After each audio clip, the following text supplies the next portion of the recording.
Hello, friends.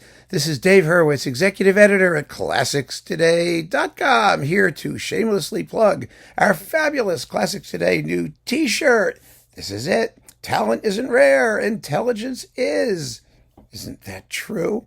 If you think so, you may want to grab one of these. Go over to ClassicsToday.com and have a look at our shop. And they're very inexpensive and comfy and summery and lovely, and they're guaranteed to draw some attention.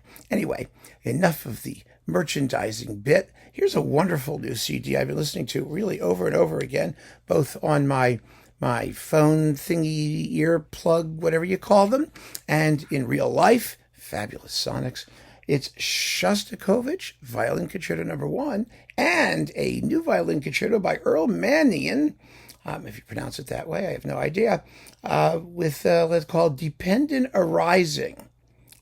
It's his Opus 1 in C minor. And let's see, we've got the Scottish National Orchestra under Tito Muñoz, and the violinist is Rachel Barton Pine, one of the most imaginative, creative, fantastic violinists out there, and her programs, especially for Cedille, which is this label, are always wonderfully, wonderfully chosen. Provocative even, but rewarding. I mean, she's such a smart person when she does programs. I mean, her concerto programs have been wonderful. Absolutely wonderful. I mean, there was a program of Scottish stuff that featured the Brooks Scottish Fantasy and other things. And then there were those wonderful couplings of the Brahms and Joachim Concerti and Beethoven and Clement Concerti. And, you know, they tell you something historically interesting and musically rewarding. And it's just first-class stuff, 100%. And she's an amazing player, which, of course, doesn't hurt, right? So what do we got here? Like I said, first, the Shostakovich First Concerto, one of the most powerful and emotionally riveting violin concerti ever written, and this performance is a take no prisoners thing. Holy mackerel. You know, it begins with this dark, spooky nocturne, which is marvelously played, wonderfully conducted by Tito Muñoz. I mean, the orchestral accompaniment has wonderful elements of harp and celesta and tam-tam. It's spooky, and you hear all of it beautifully setting up a backdrop against which Barton Pine can just, you know, do her thing. And does she ever? Oh, it's great. It was absolutely riveting. I couldn't turn my ear away. I mean, your ears don't turn like my cat's ears turn, but it was close. Speaking of cat's ears, what are you doing over there? Oh, okay, never mind. All right, next you get a scherzo. Now, this scherzo is, I just think it's the personification of evil. It ends in the major key. It's funny in a way, but there are moments. I mean, before you get to the tune, which is the trio section, the tune is da da da da da da da da da da da da. You know, it's one of Shostakovich's Jewish things, but the main body of it just sounds like maniacal, gaggling, evil voices with a violin vainly attempting to impose some order on the mayhem. I mean, it's so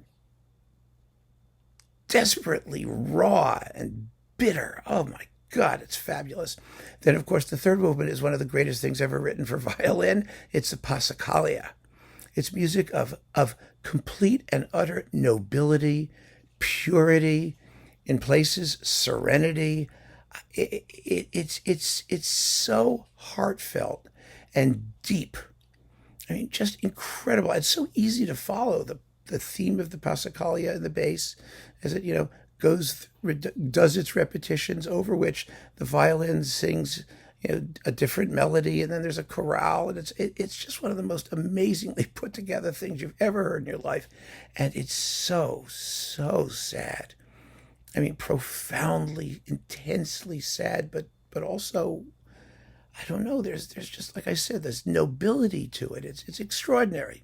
Absolutely extraordinary in Shostakovich's output in the violin literature.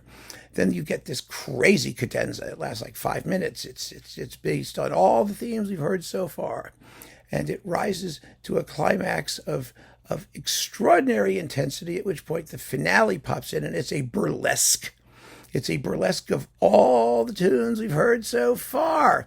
It begins with da da da da da da da da da da da da da da da da da, which, if you listen carefully, is the opening tune of the whole concerto.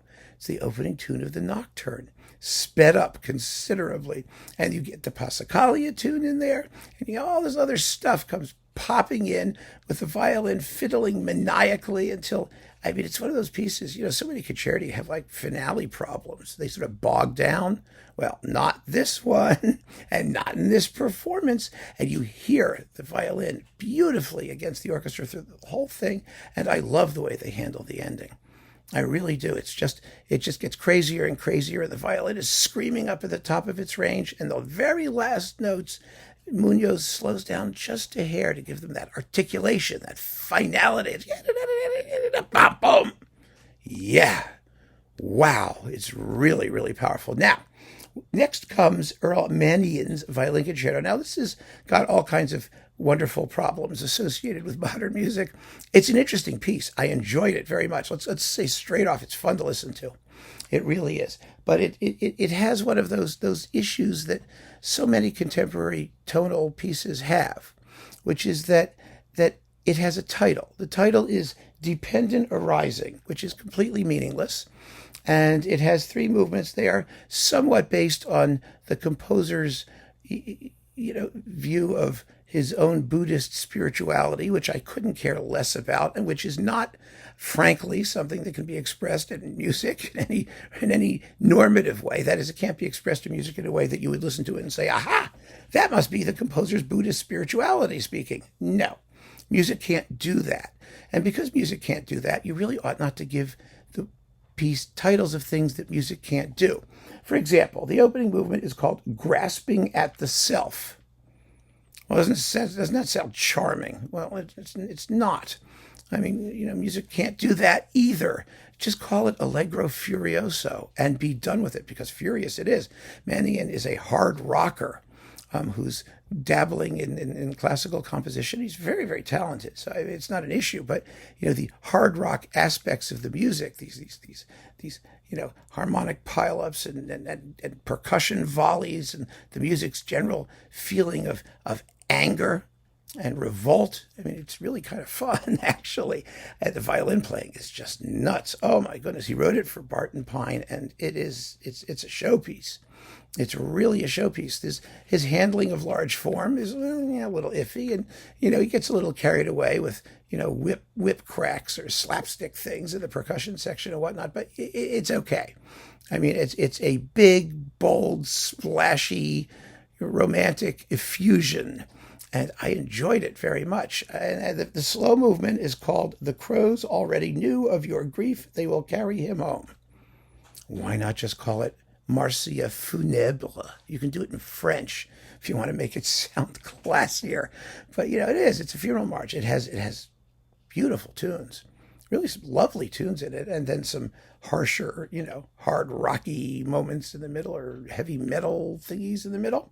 And then the finale is gate, paragate, parasam gate, bodhi, sava, Sanskrit, ritual incantation chant thing, the meaning of which is totally irrelevant to what the music sounds like, which is rather similar to the first movement. It's back in the same kind of mood. The only disappointment I felt to this work was the very end. And the reason is because he does so much by way of noisy, crazy, slamming violin things that he's not quite sure how to wrap it up effectively. It kind of just stops instead of culminating in a way that I find, expressively satisfying.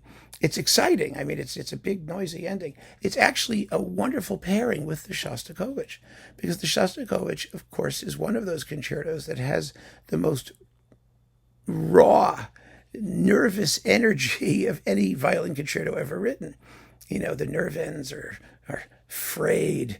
And that's true of this concerto, too. You get, it seems to be a logical outgrowth of the complete take no prisoners expressive intensity of the Shostakovich. And the fact that it, sort of survives the comparison so well says a lot for the talent of the composer as well as Rachel Barton Pine's performance. So I think this is definitely a disc worth hearing, even with, my occasional reservations. I mean, come on, guy. Just write a concerto. Call it Concerto Number 2.